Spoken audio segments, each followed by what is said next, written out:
Huawei Watch 4 Pro SE ir beidzot pie manis. Un, ja redzēji Dubajas ceļojuma apskatu, tad principā tev ir zināms jau kas un kā ir ap šo pulksteni. Bet, ja ne, tad noskaties Watch 4 Pro apskatu, kā arī Dubajas logu un saliec to visu kopā. Ja nenoskaties, tad žēl, bet labi, ok, skaties tālāk.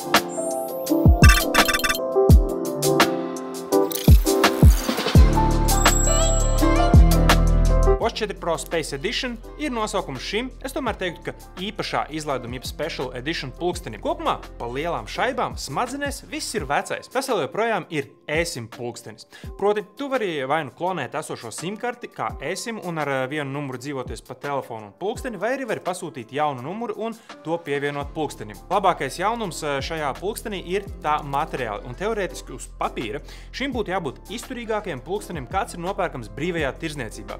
Un to nodrošina principā, es teiktu, 3 galvenās sastāvdaļas, no kurām pa lielam tikai 2 tiešā mērā ikdienā atbildēs par to, kā šis pulkstenis kalpos. Pirmā un mazāk svarīgā, manuprāt, ir nanokristāliskais keramikas ietvars. Tā es sapratu pēc prezentācijas, ka tas ir šis te sarkanais riņķis apkārt. Citos avotos par šo nebija nekas daudz minēts, tikai, ka ir keramikas apakša, kur ir sensori. Neviennozīmīga informācija. Es izdarīšu izglītotu minējumu, ka apakša ir palikusi nemainīga un tiešām tikai šis te riņķis apkārt arī ir šis te kristāla keramiskais kaut kas tur. Tas, kas padara šo tik retu un īpašu vai ekskluzīvāk padarošu, ir pats process, kā šis te ir veidots. Tas nav vienkārši krāsots, bet esot savienots kopā ar cēriju, kas ir izplatītākais redzemju elements zemes garozā, kas arī dod šo te sarkanīgo krāsu. Stikls pulkstenim vēl joprojām ir safīra, tiesa atkal ir mēģinās to padarīt krūtāku, bet vēl joprojām safīru īsti nekas manos testos nav spējis kaut kā saskrāpēt, kur nu vēl sasist. Man jāsaka, ka Dubajas braucienā biju ārkārtīgi pārsteigts par Delfi kolēģis atzinumu, ka ir sabojājusi 2 pulksteņu stiklus pret ķieģeļu sienas stūri mājās. Es nezinu, cik veiklam vai kā ir jāmahājās, lai to dabūtu gatavu. Es reāli nekad neesmu varējis šo te ņemt un sabeigt. Man safīra stikla pulksteņi ir kopš kaut kādiem 2000. gadu sākumiem jau mehāniskajos. Tiešām bez idejām, nezinu. Katrā ziņā manā pieredzē safīra stikls turēs un pārturēs paudzes. Un pretēji šobrīd, palielam visiem parastajiem vietpulksteņiem tirgu, šīs un visa Watch 4 sērija izmanto sfērisku jeb nedaudz izvirzītu uz āru stiklu. Un lielākais, kas teorētiski aiz ausīm pievelkot stipri piedomājot, ir kosmisks, ir pulksteņa ārējais korpus un siksniņi. Tā ir DLC. Ko? Labi, ka pajautāji. Diamond-like carbon, jeb dimantam līdzīgs karbons. Īsumā, tad šāds te materiāls parasti tiek izmantos, lai pārklātu kaut kādu citu materiālu un ļautu tam iegūt dažas no dimantiem raksturīgajām īpašībām. Šī gadījumā tas ir vairāk noturīgums pret skrāpēšanos un kopējā izturība.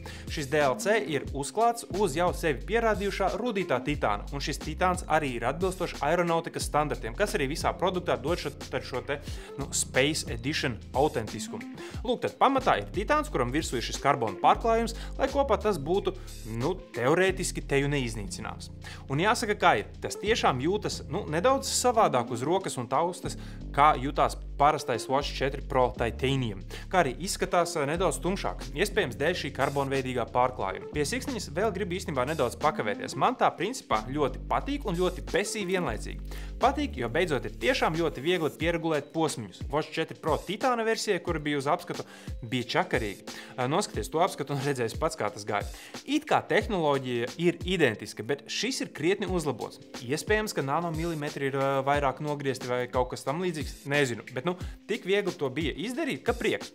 Kritika savukārt ir tajā, ka man tā arī neizdevās atrast sev ideālo apkārtmēru, tūlīt uzlikšu parādīšu. Man burtiski bija, tehniski pusi iedaļu par lielu. Un, ja izņem ārā vienu iedaļiņu, tad īpaši pie slodzes, kad roka piepamst, pulkstenis jūtami spiež un sarauj iekšā rokas matus. Visādi citādi nekas jauns.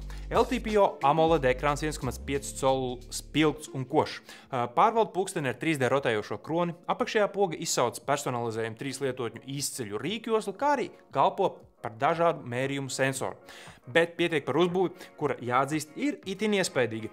Pāriesim pie funkcionālā. Pa lielam, kā jau teicu, nekas nav mainījies.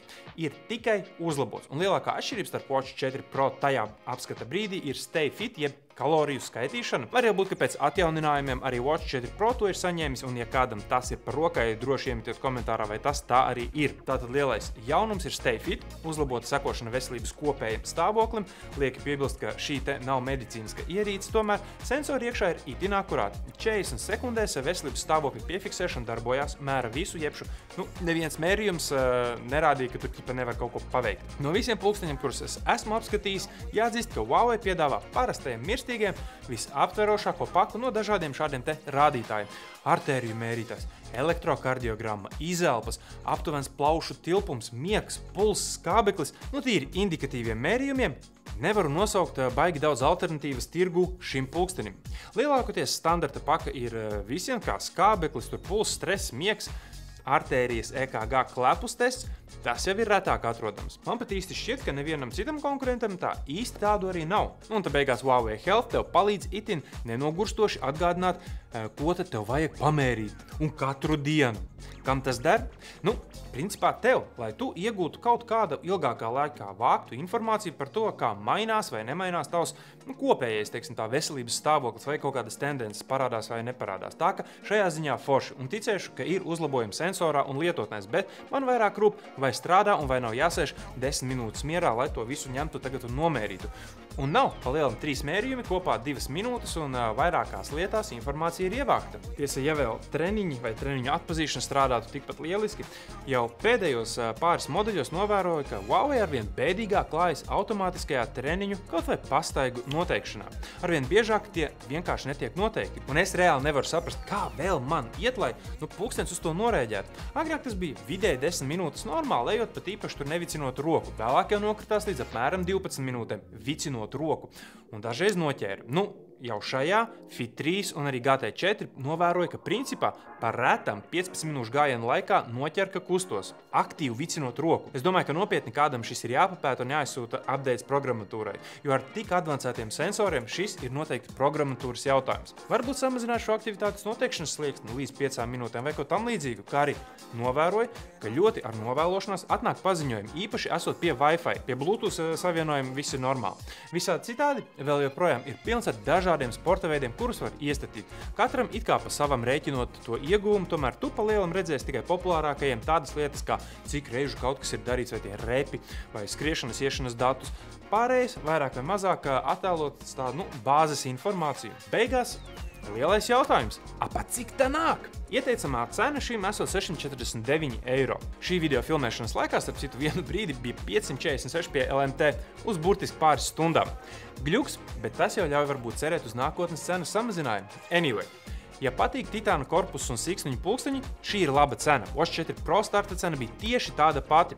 Tāpēc principā šoreiz tiek piedāvāts labāks pulkstenis par tādu pašu cenu, kas nav slikti. Kas arī ir interesanti, tad Watch 4 Pro titāna pie operatoriem vairs nemanīju. Dīvaini. Bet jebkurā gadījumā pamata lietas nav mainījušās, ir tikai uzlabojumi no jau tā jaudīga pulksteņa.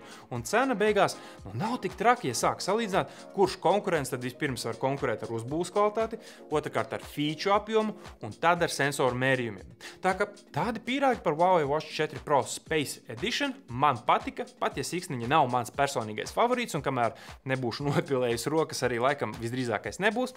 Noskaties droši arī citus pulksteņu apskatus un mēs ar tevi, kā allaž, tiekamies jau kādā no nākamajiem video. Atā!